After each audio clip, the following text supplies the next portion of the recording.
The Walt Disney Company's Lucasfilm Limited, President Kathleen Kennedy, and their brand of Disney Star Wars, apparently, according to sources, is done with Luke Skywalker. And maybe Jon Favreau, too. That'll be his decision. But based on what we've just heard recently, we covered it yesterday on WDW Pro's channel on YouTube and my Sunday live show. I don't know if there's much reason for that man to stick around anymore, and I wouldn't blame him at this point if he left. Let's talk about it.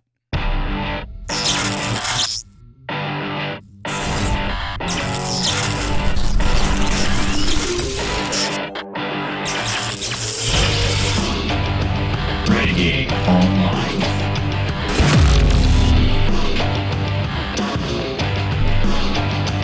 Well, folks, welcome back. It's another great day here at Valiant Renegade. It's good to see everybody out there once again. And if you are like one of the many folks watching this video not yet subscribed to this channel, please take a moment, hit that little red subscribe button, turn it to gray, hit that like button, hit that notification bell, share this sucker out on the social medias, and of course, please do leave a comment before you head out the door today. I have a feeling we're going to get a lot of comments on this one. And yeah, it's always a good day here on Valiant Renegade, even when we have to cover news that we don't like. And on that note, before I get into this, I want to remind folks, I don't like doing bad news videos. Actually, the good news videos are the ones I enjoy more than anything. And quite frankly, they're the ones that tend to get the highest number of hits when they go out onto YouTube. I'd much rather sit here and cover the positivity of things like John Wick 4, or how about Super Mario Brothers? How about Top Gun Maverick or Picard Season 3? All of these things were very well done fan service pieces that got audiences engaged and loving them. And those other studios that made those projects, like Paramount, Universal, and Lionsgate, are reaping a whirlwind of rewards for doing so. Meanwhile, the Walt Disney Company seems stuck in the doldrums. And it's not just evident in their feature films or their product on Disney+. But we've covered a lot of the political machinations of that company engaged in places like Florida politics and, well, quite frankly, some other social politics out there that we won't get into, but I think you know what we're talking about. Disney seems stuck on stupid, and they don't seem to be shifting that gear anytime soon. It's been over 10 years since the Walt Disney Company sat down and signed a contract with George Lucas to buy Lucasfilm Limited, lock, stock, and 2 smoking barrels. And the biggest part of that studio, of course, was the Star Wars franchise. That $4 billion price tag was agreed to in cash and stock, due largely to the fact that George Lucas had more projects yet unproduced, namely a sequel trilogy, episodes 7, 8, and 9.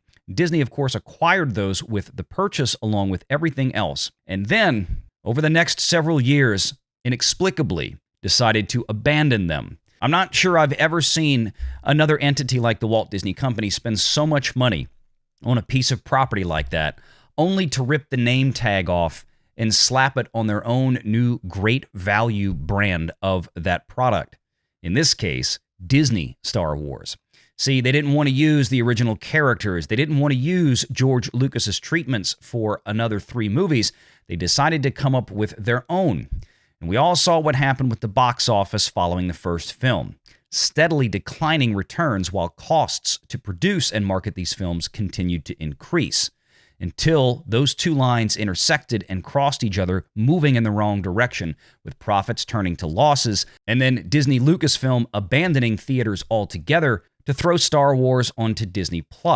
And of course, that first project was The Mandalorian, something that wasn't expected to do what it did, but it did it nonetheless. And I have a feeling that had a lot to do with a great man and a great creative in Hollywood, Jon Favreau.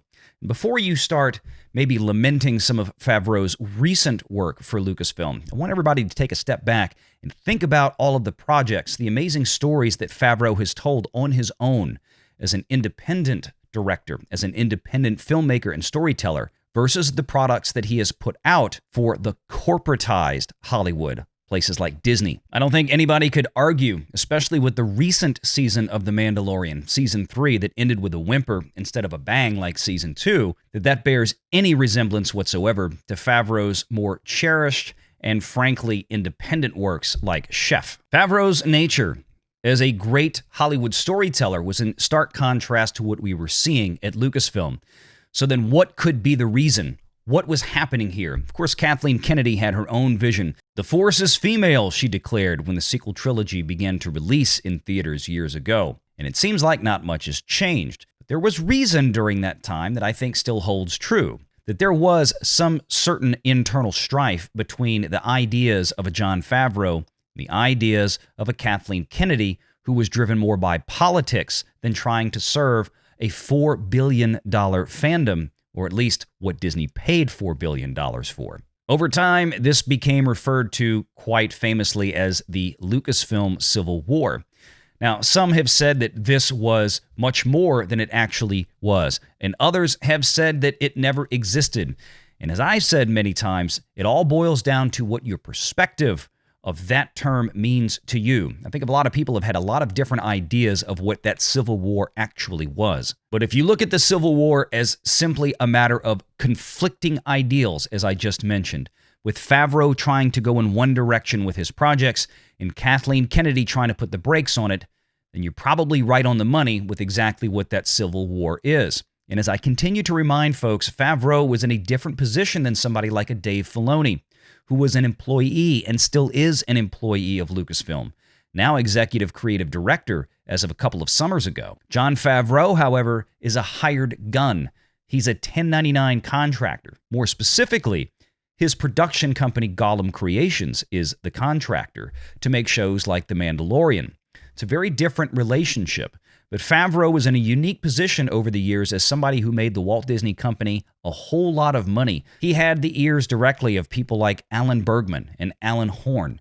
He had the ears later on of people like Bob Chapek and Kareem Daniel, that, as we'll get to in a moment, played a part in this story. And that was a benefit to Favreau, who took The Mandalorian, a show that was very much overlooked in the beginning, and managed to turn it into what it was. A big hit, a bigger hit than The Rise of Palpatine, which came out around the same time as The Mandalorian began, if you might recall, in late 2019, right when Disney Plus launched. Nobody saw the popularity of that show and that little character Grogu coming. It's one of the reasons that I believe that in the beginning, there was little to no merchandise available related to that show, particularly for that little Baby Yoda character. And that's because all of the focus of the Walt Disney Company and their merchandising partners at that point was zeroed in on the sequel trilogy and its characters and whatever they could merchandise from that. Baby Yoda slipped under the radar, and they got caught flat-footed. And that's why it took so long before we saw a plethora of Baby Yoda merchandise and Mando merch coming out in the stores. Should give you a rough idea, even with a rush job that they did, how long it takes to bring a multitude of products for a given IP to market. And that plays into where we're going next. Any successful marketing or merchandising campaign begins with conversations years in advance of a project's release. And that's the case with not only everybody in Hollywood, but across the board, especially any major Fortune 500 company that wants to have a successful campaign. And what's also important to note is that those marketing and merchandising partners often will be in conflict with what maybe the studio in certain cases want to do, meaning that the marketing and merchandising partners know what will sell to the widest audience possible and probably have the highest commercial viability, the highest financial viability in terms of return on investment or ROI. But occasionally, you have a studio that pushes back saying that, well, that's not what we're going after, even if you think that's what's best. Star Wars and the Walt Disney Company are one such studio that does just that. When Jon Favreau created The Mandalorian and in turn created Grogu, it created a merchandising and marketing explosion. There was a huge demand that was left unfilled for quite some time beyond the show's initial release, but was eventually satisfied. And if you've listened to our videos and our conversations in the past few months on my channel and on WDW Pro's channel, you've heard us talk about from sources that we've heard word that the sales for the Mandalorian merchandise and Baby Yoda were on a steady decline in the last year or so. That's largely due to the fact that he was absent from the screen for so long, and there was such a long lag between the end of Season 2 of Mando and the beginning of Season 3. It's also why we speculated that a couple of episodes, apparently, of The Mandalorian were shoved into the Book of Boba Fett. Well, it probably goes even deeper than that, as we found out just a few days ago. With the return of Luke Skywalker at the end of Season 2 of The Mandalorian, it created an enormous buzz. Marketing and merchandising partners knew what they had on their hands if Disney would only allow them to do their jobs. But Kathleen Kennedy and Lucasfilm apparently were going to have none of it. You see, this created something that they had not had up to this point, at least since Disney had purchased Lucasfilm. To put it simply, they had lost that traditional audience of Star Wars. Men that would grow up to be fathers and pass it along to their sons. Now, of course, there was always a female audience for Star Wars, but their numbers simply did not compete with the male audiences that were around. And that means that the financial value of that female audience wasn't anywhere near as powerful as the male audience was in terms of merchandise sales and downline revenues from just the movies themselves. And that female audience is the one that Kathleen Kennedy thought she could go after and turn it into the same juggernaut that had come before. The problem, of course, with Hollywood these days across the board too many times is that Hollywood decides to sacrifice an existing fan base to try to find a new one, thinking they have to denigrate the existing fan base, humiliate the characters that they loved to try to build up new versions of the characters that exhibit a different gender.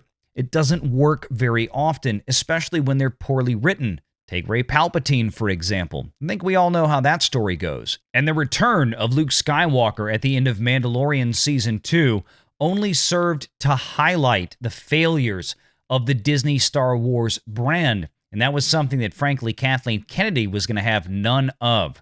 And likely without coincidence, sources revealed to us that around this same time, a meeting was conducted between Disney C-suite executives, Lucasfilm executives, and third-party partners in merchandising and marketing. And in that meeting, those partners were told that Luke Skywalker would never be a main character in a Star Wars show moving forward under the Disney helm. Luke Skywalker, according to certain Lucasfilm executives, was a cobwebbed museum piece. He would be relegated to cameos and perhaps a few on-screen mentions. And what that also meant, in turn, was that Jon Favreau's designs for Rangers of the New Republic, which also was set to star Gina Carano's Cara Dune, was going to be a no-go. Because Luke Skywalker was supposed to be a pivotal role in that show, as we have now learned. And perhaps looking back at this point, that may put a bit more into focus over Gina Carano's termination from future Star Wars projects. That seemed a very easy and convenient excuse to eliminate what Jon Favreau's designs were to bring Luke Skywalker back into the fold on a more regular basis with Star Wars moving ahead.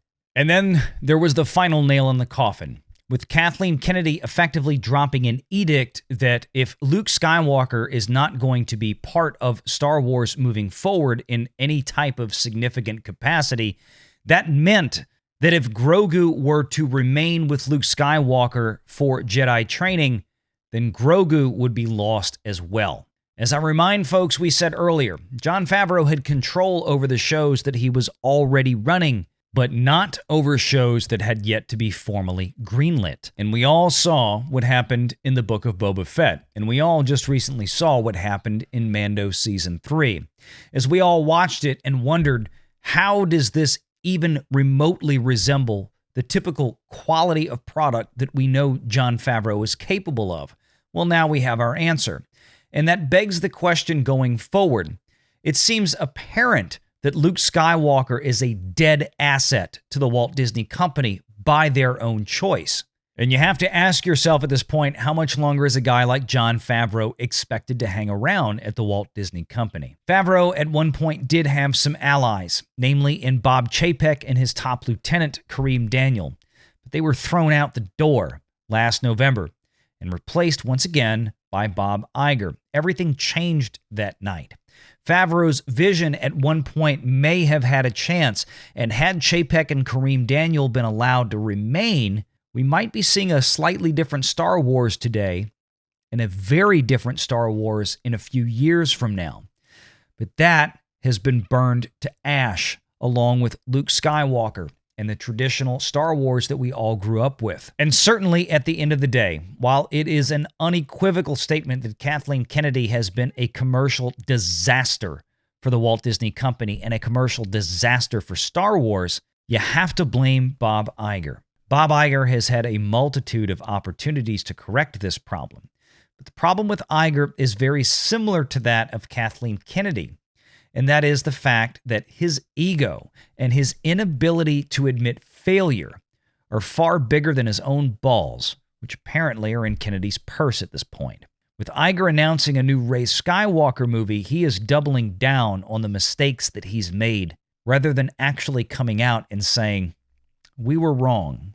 We're going to get it right this time with the fans." Maybe the Walt Disney Company should take some cues from Paramount Studios and the success they had with Picard Season 3, but I highly doubt it, because there aren't any smart people at the Walt Disney Company running that place right now, and there's probably not going to be any smart people at the Walt Disney Company for quite some time. They seem fully committed to their idiotic socio-political BS that they continue to force down people's throats while other studios laugh at them and make successful pictures like Top Gun Maverick and Super Mario Bros. And John Wick 4. Well, Disney, have at it.